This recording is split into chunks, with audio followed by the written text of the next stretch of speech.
Hi friends, I wanted to take a moment to sit and talk about a topic that gets brought up a lot. People ask me all the time, how do you find time to do your routine? How do you put in all of this into your daily life? So it's kind of a loaded question there, but how it started as I never really had a morning routine before. I was never a morning person, and when I was in yoga teacher training, my teacher, my mentor, who is absolutely amazing, told us all about her morning routine.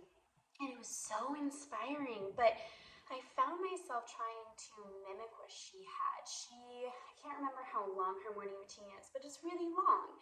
And I have a 1 and a 3-year-old, so they don't always sleep through the night. Sometimes they get up super early. And so I was like, okay, I'm gonna get up at 5 a.m. I'm gonna try to do this. And it took me a while. I just kind of had to feel out, what do I feel like doing right away? And right away in the morning, sometimes I don't have the energy to sit and meditate or do my yoga or all this stuff because oftentimes it was a rough night before. One of the kids didn't sleep. One of my kids came in the middle of the night and was kicking me all night. Which I fully accept, and that's obviously way more important to me than my morning routine. So what I had to do was I had to stop chameleoning myself, which is something that I used to do all the time. I didn't trust my intuition. I didn't trust myself of who I actually was, my natural being. And I would chameleon myself into what other people did because they already had it figured out. And honestly, it was kind of a lazy approach because I'm like, they've already figured it out. They've already done it. So what it took was me removing myself from her morning routine, from other people's morning routine, and having to cultivate what works for me. And so I started getting up at 5 a.m. in order to do it, which I wasn't a morning person. And then my 3-year-old started getting up at 5. And so I was like, okay, so some mornings it looks like at 5 a.m. he's sitting and doing a puzzle next to me while I meditate, or sometimes he joins me in meditating. Sometimes I don't have the energy. Sometimes he just goes and picks out a book and I sit and read my book and I drink my coffee and he drinks his milk and it's just perfect. Sometimes it doesn't work out that way. Sometimes he wakes up and he's a mess, or sometimes I wake up and I just have no energy and I'm like, you know what, I'm just gonna sit and chill today. I'm gonna go for a walk, or you know what, I'm just gonna sit on my mat and just see what happens. And so I kind of just started figuring it out. And then right now, my 1-year-old is napping and my 3-year-old is at preschool. So I sit and read, I meditate, I do yoga, I do my work that I need to get done and clean around the house.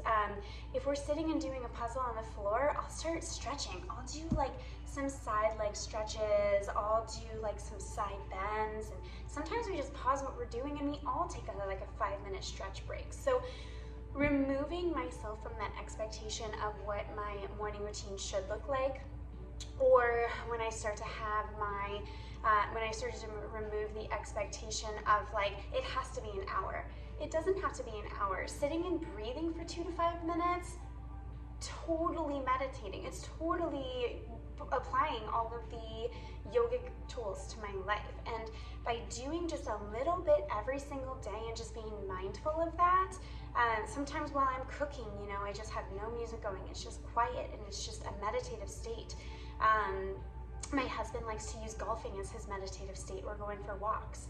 And all of those things count just by finding the little times. Sit in your car and meditate for a few minutes before you walk into work, or before you walk into pick up your kids, or before you walk into your house. Just by removing myself from being in such a rush all the time, I would have to be on time and I would race, and removing that expectation of, you know what, Kaylin, it's okay to be late, or maybe just give yourself 15-minute leeway time, and that allows me to get somewhere. I can sit and recenter and ground myself before going into whatever situation I'm walking into, and it's helped provide all of these tools and things that have helped. So for one, I would say removing the expectation of what it should look like. For two, not being a chameleon for myself, of thinking for myself and speaking for myself, because that's something I've never done before in my entire life, and I'm 30 years old, so that was really crazy. Removing the thought of wanting to be liked and comparing yourself to others, because once I started doing that and trusting myself and who I am and loving myself and accepting myself, all of those other things started to fall into place too. So the really cool thing about all of that, so also give yourself extra time to wherever you're going, and apply it. Apply it if you're sitting and reading a book, stretch on the floor. If you're cooking dinner, practice like your tree poses, your balancing poses, things like that. Um, all of those things will help you, and some cool things might start to happen. Like my husband joined me for yoga the other morning. My 3-year-old joins me for meditating and yoga all the time. It's like his favorite time of day. It only lasts a couple minutes, but all you really need is a few minutes of intentional time. Intention is so important on how you do things. So let me know if you have any questions or any specifics on how it works, but that is just how I personally do it. I also force myself into situations, like we go camping all the time. So I force myself into situations of removing myself away from the house, removing myself away from feeling like, oh, I just have all these projects, or I have to clean, or I have to do that. And I force myself into these positions where I just remove all of that, and all of a sudden I have a whole lot more time. I can sit and breathe or meditate or do a guided meditation, whatever I want to do. It's just up for my own disposal. So live your own life, drop the expectations, and just figure out what it looks like for you. You can also see my programs of 15-minute personalized daily routines that just we can find ways to fit it into your personal life every single day, and make it realistic for you. So, signing off. I hope that you have a wonderful rest of your day.